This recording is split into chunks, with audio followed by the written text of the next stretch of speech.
Les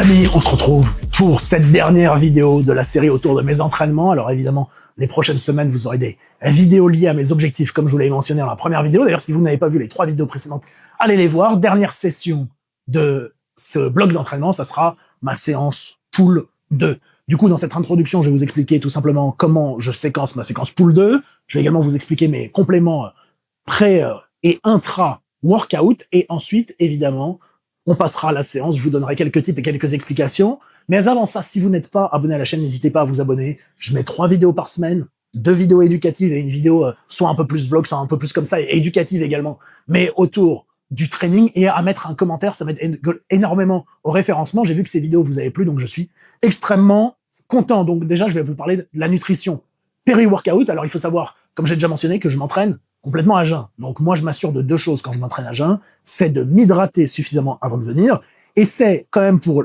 d'une manière générale, la performance et sûrement maintenir le plus de masse musculaire lorsque vous êtes en déficit, avoir des EA. Alors ça, c'est uniquement valable si vous entraînez à jeun.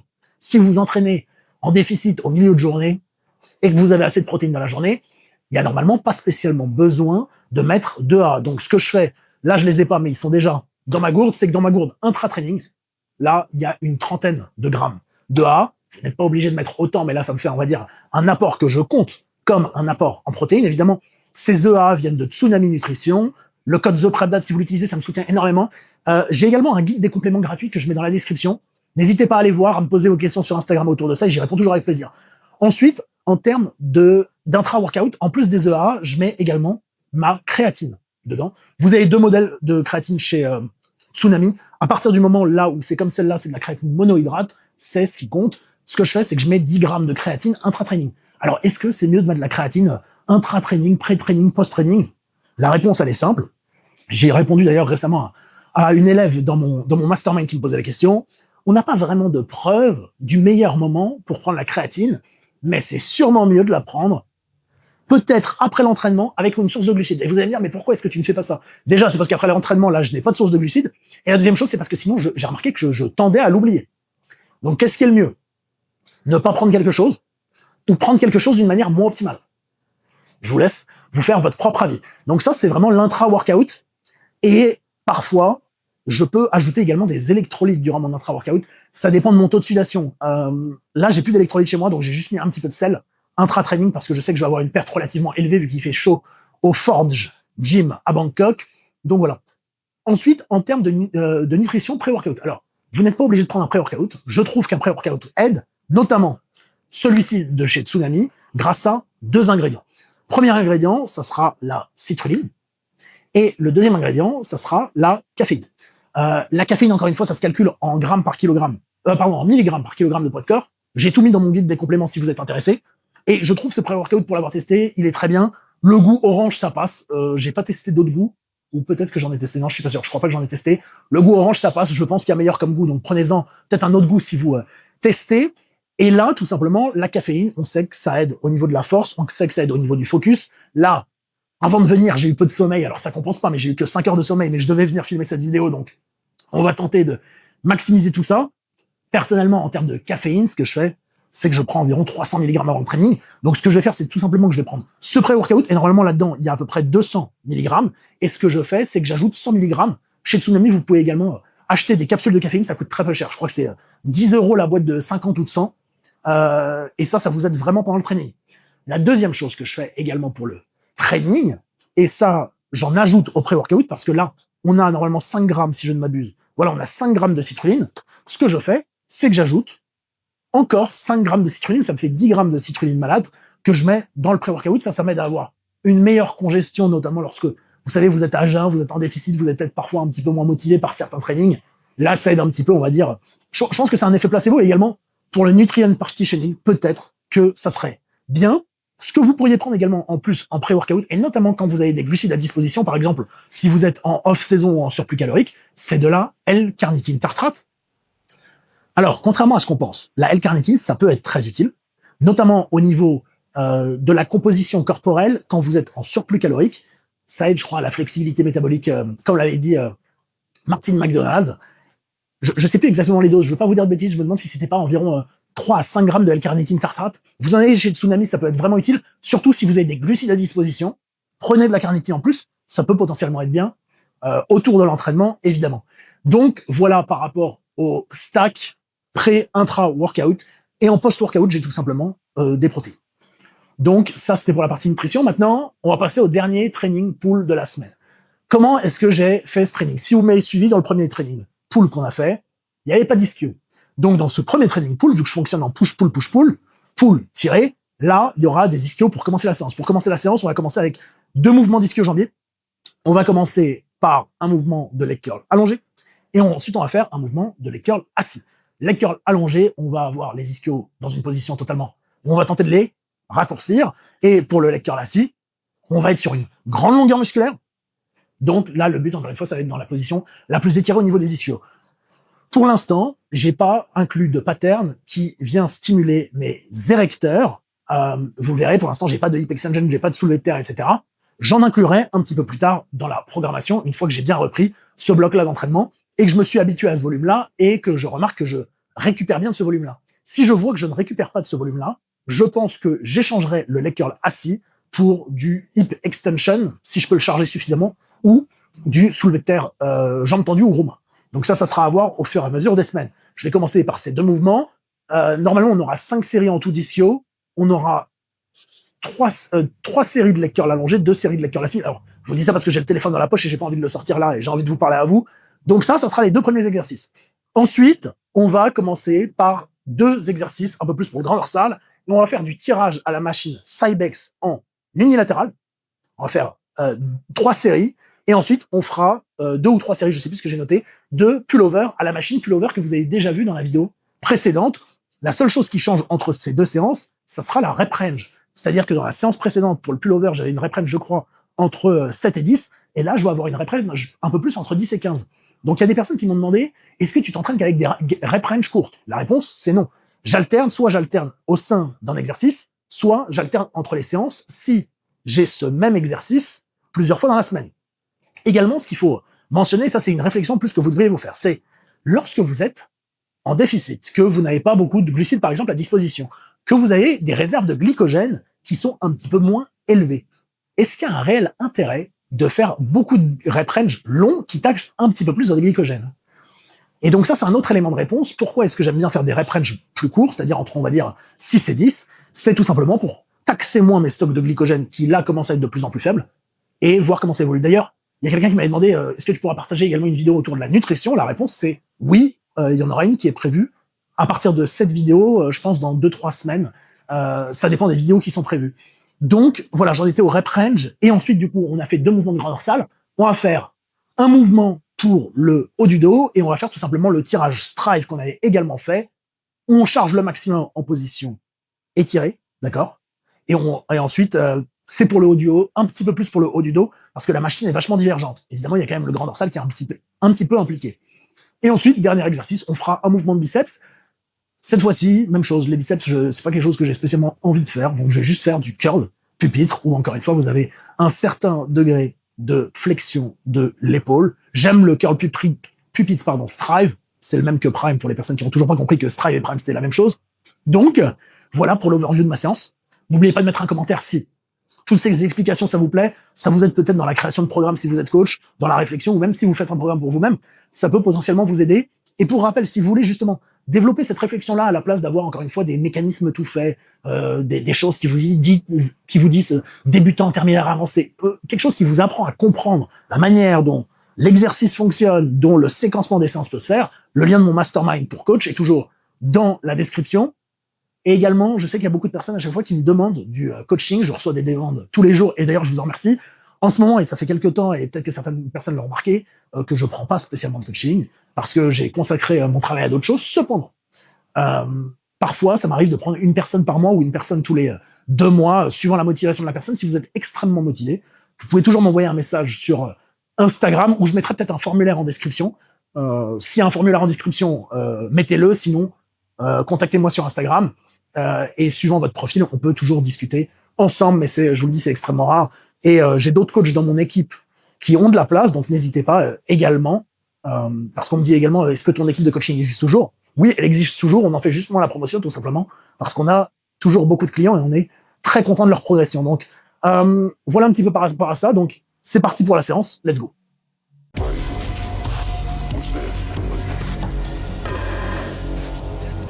Bon, du coup, premier exercice, leg curl allongé. Je commence, là, je vais faire sûrement 3. Là, j'ai déjà fait 2 séries de chauffe. Je vais sûrement en faire encore 2 pour me sentir bien. Ça fait longtemps que j'ai pas fait celui-là. Je mets tout pour que ça soit le plus lourd là où je suis le plus fort, c'est-à-dire au début du mouvement. Et à la fin, ça drop significativement parce que ça s'adapte sûrement à la force que produit mon muscle.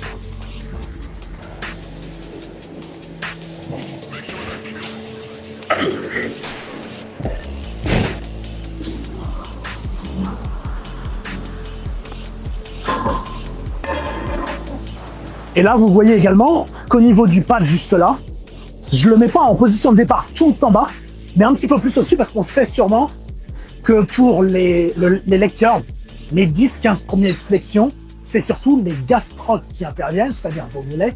Et là, c'est l'objectif, c'est de cibler vraiment les ischios, démarrer un petit peu plus haut, ça semble pas être un problème. Bon, donc là, j'ai fait mes séries d'échauffement, je vais me reposer 2-3 minutes et je vais démarrer avec ça. Donc là, j'ai mis 3 plaques en position totalement étirée. Ça fait longtemps que je n'en ai pas fait, donc je suis content de redémarrer avec ça et on verra comment ça évolue. Le but, c'est que je vous filme également ces trainings d'une manière relativement régulière pour que vous suiviez la progression et que vous voyez là, on peut faire des ajustements, s'améliorer et ces choses-là.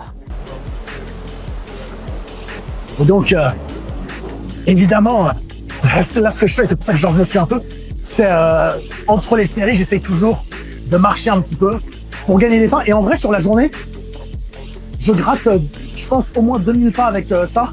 C'est pas quelque chose qui m'épuise parce que je sais qu'il y a beaucoup des personnes qui disent « Ah oui, pendant les temps de repos, il faut se reposer. » Regardez si c'est une grosse fatigue de marcher un petit peu entre les séries.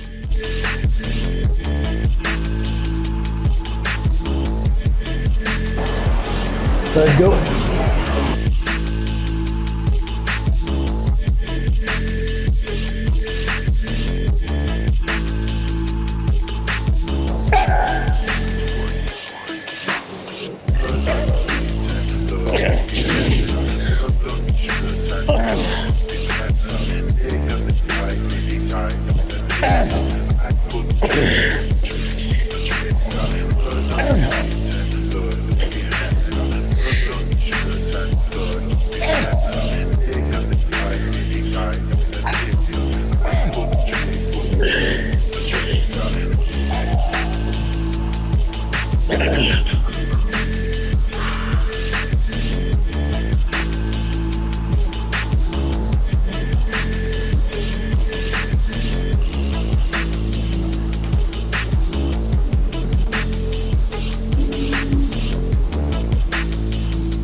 People.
Bon là du coup, j'ai un petit peu overshoot le truc. Je voulais faire une dernière série d'échauffement en pensant que j'allais faire 2-3 reps. Finalement, je fais une rep et visiblement c'est relativement dur, donc j'enlève 2 plaques et on va démarrer la première série.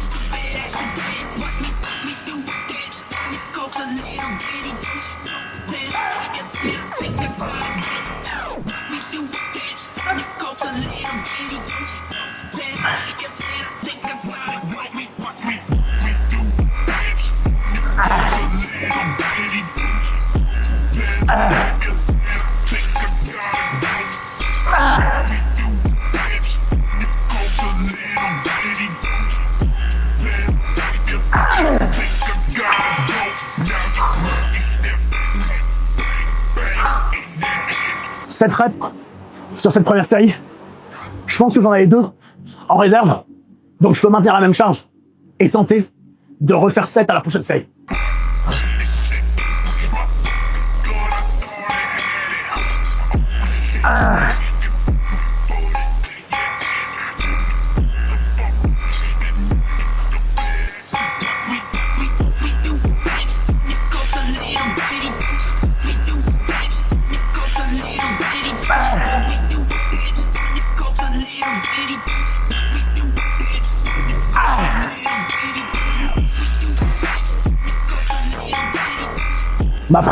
Ma prévision était juste. 7 reps, et là je pense que j'avais une rep encore en réserve. Parce que comme vous le voyez en fait, au début c'est très dur et à la fin c'est très facile. C'est le but d'avoir ajusté le profil de résistance. Mais là c'est mes 5 premières séries d'ischio depuis longtemps. On reprend comme ça. On verra du coup, vous verrez au prochain training pool dans 1 mois du coup que je sortirai celui-là. Comment ça a évolué. Et on passe au dos.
Là, on passe au deuxième exercice d'eau de la séance. Donc, je ne vais pas détailler le premier. Je vais faire un rowing en unilatéral à la Cybex pour raccourcir totalement le grand dorsal.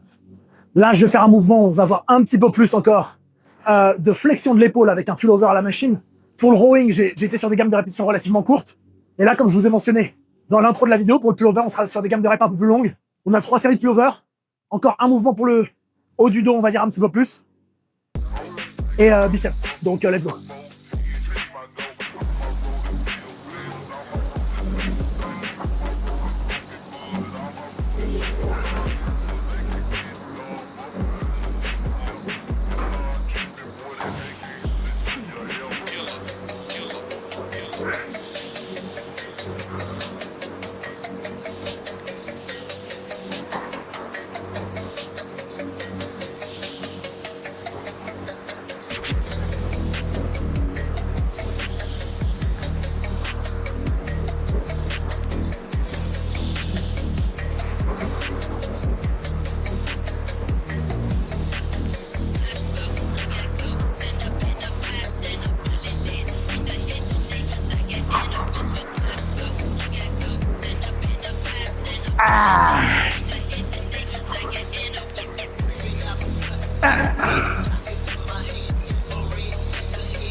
Bon, du coup, 2 séries d'effectuer.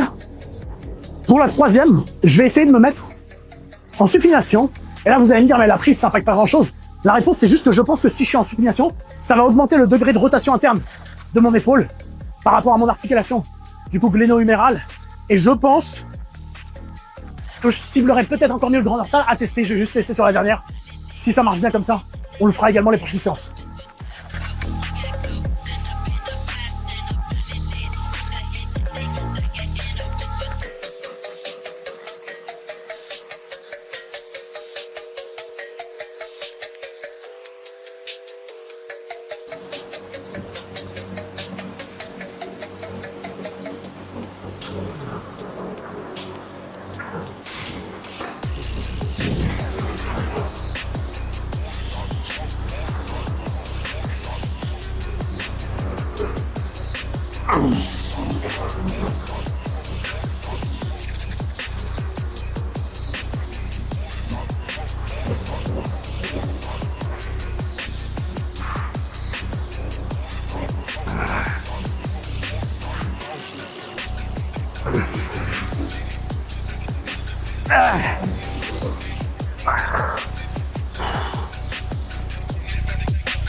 Bon, dernier exercice de dos.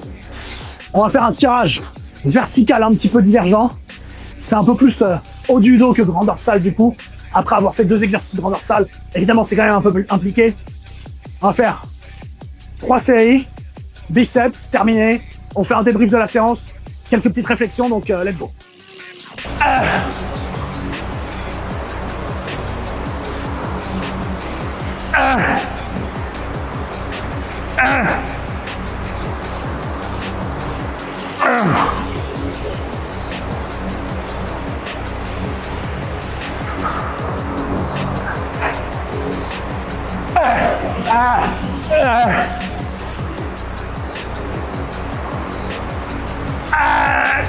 Ok. Là, comme vous voyez, sur ce mouvement-là, c'est l'erreur que beaucoup de pratiquants font. Vous allez vous pencher d'avant en arrière. Donc encore une fois, on ne veut pas de mouvement au niveau de l'anse. Là, vous voyez, je suis légèrement penché en arrière et ma hanche ne bouge, enfin mes hanches ne bougent pas. Ça, c'est ce qu'il faut faire.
Fini. Bon, fin de ce training. Alors pour les personnes qui se demandent la durée de la séance, elle a duré exactement 55 minutes en incluant l'échauffement. Alors ça n'inclut pas les 2 premières séries de leg curl parce que je n'avais pas encore enclenché ma whoop. Mais voilà. D'ailleurs pour les personnes qui me posent des questions sur la whoop, je vous ferai sûrement une vidéo complète dessus, dans la mesure où il y a également la marque de bague, un petit peu comme Oura, Ultra Human, qui m'en ont envoyé une que je reçois là très prochainement. Je vous ferai également une review de ça et je comparerai en fait les deux. Les données, normalement j'ai l'Apple Watch. Je pourrais peut-être même théoriquement dormir avec une Apple Watch, la whoop, la bague, et comparer les 3. S'il y a vraiment des personnes motivées à ce que je fasse ça, je le ferai peut-être. Donc voilà, fin de la vidéo. Donc là j'ai presque fini mes EA, je vais continuer à les terminer. Ensuite shaker de protéines évidemment. Code ThePrepDad sur Tsunami Nutrition. N'hésitez pas à l'utiliser, ils ont de très bons compléments. Ça me soutient énormément. Comme j'ai déjà dit, il y a beaucoup de gros influenceurs avec Tsunami, donc c'est peut-être un petit peu plus dur de se démarquer, mais sachez que si vous me soutenez, ça me soutient, et également pour toutes les personnes qui commandent avec mon code à une valeur de plus de 100 €, j'ai un cadeau pour vous, et vous avez juste à m'envoyer un message sur Instagram avec la preuve de commande, et je vous enverrai le cadeau que j'ai fait, qui est un petit peu spécial. Vous verrez, c'est quelque chose d'éducatif qui peut vous aider, qui normalement est payant avec moi, mais que je vous fais totalement gratuitement. Donc c'est la petite surprise pour les personnes qui s'intéressent. Pour un petit peu le récap de la séance, ça s'est bien passé. Donc c'était en fait la séance pool 2 de ma semaine, et la première séance pool 2 en fait que je faisais de ce bloc-là d'entraînement. En termes de durée, ça me convient. En termes de volume, pour l'instant, ça me convient. À voir comment je progresse, et surtout, je vais tenter de répondre à une question. Faut-il aller à l'échec partout? La réponse, c'est non. Évidemment, il faut tenter de manager sa fatigue. Je pense par contre que pour certains types de populations, aller à l'échec partout pour apprendre réellement ce que c'est bien. Là, dans la mesure où je recommence sur ce nouveau bloc d'entraînement, même si je pourrais avoir l'impression d'aller à l'échec parfois, il y a de grandes chances que je n'y aille pas. Le but là, c'est sûrement de redémarrer à 70%, d'arriver à 100% dans quelques semaines, et je serai sûrement plus épuisé dans quelques semaines et potentiellement faire un déload, à voir, sachant que là on est mi-mars, dans un mois, je vais en France pour le séminaire RTS qu'on organise à Paris, et ensuite je vais aller au championnat, c'est d'Europe IFBB à Santa Susana, donc ça me fera sûrement une semaine involontaire de déload, dans la mesure où à Paris, je vais sûrement pouvoir avoir le temps de m'entraîner 3-4 fois, même chose, mais avec des machines un petit peu différentes, et à Santa Susana, la même chose. Et je sais également qu'il y avait le fameux débat sur Instagram, des gens qui disaient « si vous faites 3 x 10, ça sert à rien ». Je conçois ce que ces personnes disent, mais ça s'applique peut-être pas pour des pratiquants très avancés. C'est-à-dire qu'un pratiquant très avancé qui fait 3 x 10, s'il sait manager ses reps en réserve, c'est quelqu'un qui peut relativement prédire ce qu'il va faire, avec la même charge. Quelqu'un de débutant, mettre 3 x 10, vous êtes sûr que la personne ne sera pas proche de l'échec, enfin, dans les 3 quarts des cas. Quand vous êtes relativement avancé, par exemple, j'ai fait 3 x 10 au pull-over, ou 3x7, je sais plus, 3x8, non, 3x10. Et j'ai maintenu la même charge, j'ai maintenu le même nombre de reps, alors je crois que c'était au pullover, hein, je le dis de mémoire. Et si vous regardez, la première série, j'ai été sûrement peut-être à RIR 3, et à la dernière série, sûrement à RIR 1, ou même 0. Donc voilà par rapport à ça, j'espère en tout cas que les réflexions derrière mes séances vous plaisent. C'était la dernière séance de ce bloc d'entraînement. Les prochaines semaines, les prochains dimanches, on fera un petit peu des vidéos également comme ça. Je vous présenterai également ma nutrition pour les personnes que ça intéresse par rapport aux objectifs physiques que j'ai en ce moment, et j'ai hâte de vous montrer la transformation finale, parce qu'il y a beaucoup de personnes qui me la demandent depuis longtemps, et ça sera quelque chose de fait dans, j'aurais envie de dire quelques semaines, mais ça sera plutôt environ 2 mois, à voir encore une fois comment ça évolue, et si ça évolue de la manière dont je veux. Pour les personnes qui me demandent qui me coach, je suis coaché par The Prep Dad, c'est-à-dire moi-même. J'ai quelques amis que je mentionnerai qui me donnent 2-3 conseils, et je les mentionnerai quand je posterai également la transformation finale, et j'ai hâte de vous montrer tout ça. Donc on se retrouve la prochaine fois pour un autre training. Je serai peut-être avec quelqu'un d'ailleurs pour le training, un de mes étudiants du Mastermind, vous verrez ça. Et merci à tous d'avoir regardé cette vidéo, et je vous dis à très vite.